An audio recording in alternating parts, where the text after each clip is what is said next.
Price Lord. கர்த்தருடைய நாமம் மகிமைப்படுவதாக. கர்த்தர் உங்கள் ஒவ்வொருவரையும் ஆசீர்வதிப்பாராக.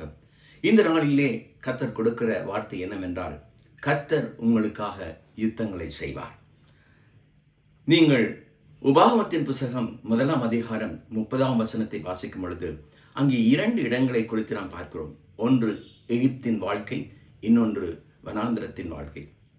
இஸ்ரவேல் ஜனங்களை அவர் ஆண்டவராகிய இயேசு கிறிஸ்து மோசே மூலமாக இந்த எகிப்திலிருந்து விடுதலை பண்ணி வனாந்திரத்தில் கொண்டு வந்தார்.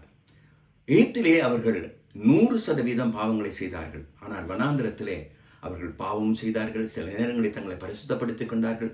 ஆனாலும் கர்த்தர் அவர்களை விடுதலை செய்கிற தேவனாய் இருக்கிறார். நம்முடைய வாழ்க்கையிலும் கர்த்தர் இந்த வாழ்க்கையிலே இப்போ நீங்கள் கடந்து போகிற எல்லா காரியங்களிலிருந்து விடுதலை கொடுப்பாராக.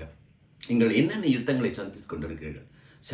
சரீரப்பிரமாக யுத்தங்களை சந்திக்கிறீர்களா?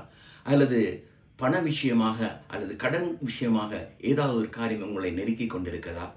இந்த வேளையிலே கர்த்தர் சொல்கிறார், யுத்தம் என்னுடையது, நீங்கள் சும்மா இருங்கள், நான் உங்களுக்காக பெரிய காரியங்களை செய்வேன். வேலை இல்லையா? வேலைகளை கட்டளையிடுவார். ஒருவேளை உங்களுடைய திருமண வாழ்க்கை சரியாக அமையவில்லையா? கர்த்தர் அந்த வாழ்க்கையை கூடி வர செய்வார்.